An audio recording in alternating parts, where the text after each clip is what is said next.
కొలంబోలోని Premadasa stadium ఈ ఆదివారం నాడు కేవలం ఒక గ్రౌండ్లా ఉండదు. అది ఒక రగిలే అగ్నిగుండంలా మారబోతోంది. భారత్ వర్సెస్ పాకిస్తాన్ అంటేనే అది కేవలం ఆట కాదు, కోట్లాది మంది గుండె చప్పుడు ఆగిపోయే క్షణం. టీమిండియా ఈ వరల్డ్ కప్లో వరుస విజయాలతో ఒక వైరల్ మీమ్ ట్రెండ్లా దూసుకుపోతుంటే, పాకిస్తాన్ మాత్రం గ్రౌండ్లోకి దిక్కముందే ఏడుపుగొట్టు డ్రామాలతో సతమతమవుతోంది. కానీ మనం మాత్రం కాస్త జాగ్రత్తగా ఉండాలి. ఎందుకంటే శ్రీలంక గడ్డ మీద పాకిస్తాన్కు ఉన్న పట్టు, ఇక్కడ వాళ్ళు ఆడిన అనుభవం మనకంటే కొంచెం ఎక్కువే.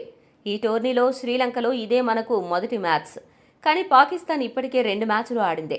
కాబట్టి మనం కొంచెం అప్రమత్తంగా ఉండాలి. ఈ నేపథ్యంలో ఈ మ్యాచ్ కోసం పిచ్ రిపోర్ట్, వెదర్ రిపోర్ట్ ఎలా ఉండబోతుంది, తుది జట్టులో చేసుకోబోయే మార్పులు ఏంటి అనే విషయాలను ఇప్పుడు మనం చూద్దాం. ముందుగా ప్రేమదాస పిచ్ గురించి చెప్పాలంటే అది ఒక పాతకాలపు మగ్గం లాంటిది.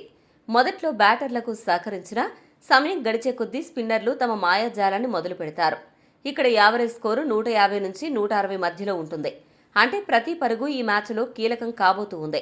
బ్యాట్స్మెన్ జాగ్రత్తగా ఆడాల్సిన అవసరం ఉంది. వాతావరణం విషయానికొస్తే కొలంబోలో చినుకులు పడే ఛాన్స్ 40% ఉంది. అది మ్యాచ్ వేగాన్ని ఒక స్లో మోషన్ సినిమా సీన్లా మార్చవచ్చు.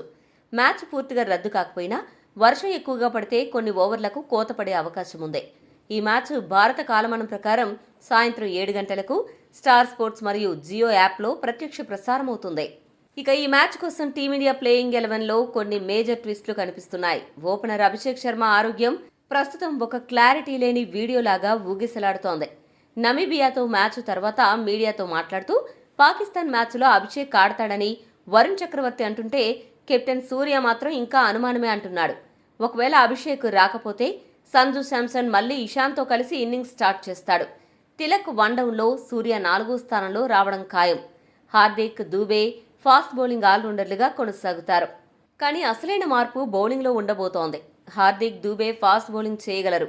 అదే సమయంలో శ్రీలంక పిచ్లు స్పిన్ ఫ్రెండ్లీ కాబట్టి హర్షదీప్ను పక్కన పెట్టి కుల్దీప్ యాదవ్ను రంగంలోకి దించే అవకాశం ఉంది. పాకిస్తాన్ ఈసారి ఒక కొత్త ఎత్తుగడ వేస్తోంది. వాళ్ళు ఒకే ఒక్క స్పెషలిస్ట్ ఫాస్ట్ బౌలర్ షాహీన్ ఆఫ్రిదీతో వస్తూ మిగిలిన కోటాను స్పిన్నర్లతో నింపేస్తున్నారు. ఇండియాను ఉక్కిరిబిక్కిరి చేయడానికి పాక్ ఒక పెద్ద స్పిన్ మాయాజాలంతో రంగంలోకి దిగుతోంది. శ్రీలంకలోని స్పిన్ పిచ్లపై పాకిస్తాన్ ప్రయోగిస్తున్న ఈ స్పిన్ పంచామృతం భారత్కు పెద్ద సవాల్ కాబోతోంది. ముఖ్యంగా పాక్ అమ్ముల పొదిలో mystery spinner Abrar Ahmed, off spinner Saim Ayub, leg spinner Shadab Khan మరియు స్పిన్నర్ మహ్మద్ నవాజ్లు స్పిన్ తంత్రాలతో సిద్ధంగా ఉన్నారు. వీరికి తోడుగా ఇప్పుడు ఉస్మాన్ తారిక్ అనే కొత్త అస్త్రం వచ్చి చేరింది. అతని బౌలింగ్ యాక్షన్ ఒక వింతైన స్టాప్ అండ్ స్లింగ్ స్టైల్లో ఉంటుంది. అది చూస్తే బ్యాటర్లకు మైండ్ బ్లాక్ అవ్వడం ఖాయం. అమెరికాపై 16 ఓవర్ల పాటు స్పిన్తోనే మ్యాజిక్ చేసి 7 వికెట్లు పడగొట్టిన పాక్ ఇండియా మీద కూడా ఇదే స్పిన్ అటాక్తో విరుచుకుపడాలని చూస్తోంది. గతంలో ఆస్ట్రేలియాను 90 పరుగులకే చుట్టేసి స్పిన్నర్లతోనే 10 వికెట్లు తీసిన రికార్డు కూడా వీళ్ల ఖాతాలో ఉంది. కాబట్టి మనోళ్లు కేవలం షాహీన్ ఆఫ్రిదీ వేసే వేగాన్నే కాదు, ఈ 5 స్పిన్నర్లు వేసే ఉచ్చును కూడా దాటుకోవాలి.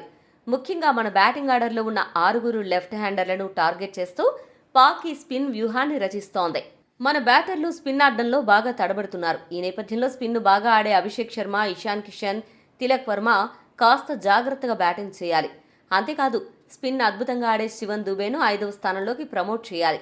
ఎందుకంటే అతను స్పిన్నర్లను ఉతికి ఆరేయడంలో మాస్టర్. ఈ 4 ఎంత బాగా స్పిన్ను ఆడతారు అనే విషయం మీదే మన విజయం ఆధారపడి ఉంది. ఇక రింకు సింగ్ ఫామ్ ఇప్పుడు ఒక చిక్కుముడిలా మారింది. అతడు ఏమాత్రం ప్రభావం చూపడం లేదు. ఒకవేళ రింకు పెద్దగా ఫైర్ చూపించకపోతే, సుందర్ ఫిట్గా ఉంటే అదనపు ఆప్షన్ కోసం అతన్ని తుది జట్టులోకి తీసుకునే అవకాశం ఉంది. ఇరు జట్ల బలాబలాల విషయానికొస్తే ఇండియా బ్యాటింగ్ లైనప్ ఒక అప్రతిహత శక్తి. కానీ స్పిన్ బౌలింగ్ ఆడడంలో కాస్త తడబడుతున్నాం. అదే మన బలహీనత. అదే సమయంలో మన జట్టులో కూడా టాప్ క్లాస్ స్పిన్నర్లున్నారు. పాకిస్తాన్కు బౌలింగ్ బలం ఉన్నా వాళ్ళ బ్యాటింగ్ మాత్రం సెల్ ఫోన్లో 1% బ్యాటరీలా ఎప్పుడు ఆగిపోతుందో తెలియదు. కాబట్టి మన బ్యాటర్లు కాస్త జాగ్రత్తగా బ్యాటింగ్ చేసి మంచి స్కోరు చేస్తే పాకిస్తాన్ పరలోకానికి వెళ్లడం ఖాయం.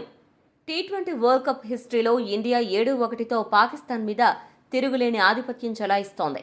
ఈ మ్యాచ్లో కూడా ఇండియాకి గెలిచే అవకాశాలు 60% ఉన్నాయి. కానీ అది మనం పాక్ స్పిన్ ఉచ్చులో పడకుండా ఉన్నప్పుడే సాధ్యం. మరి ఆదివారం రాత్రి ప్రేమదాసలో విజిల్లు ఎవరివో, వెక్కిళ్లు ఎవరివో చూడాలి.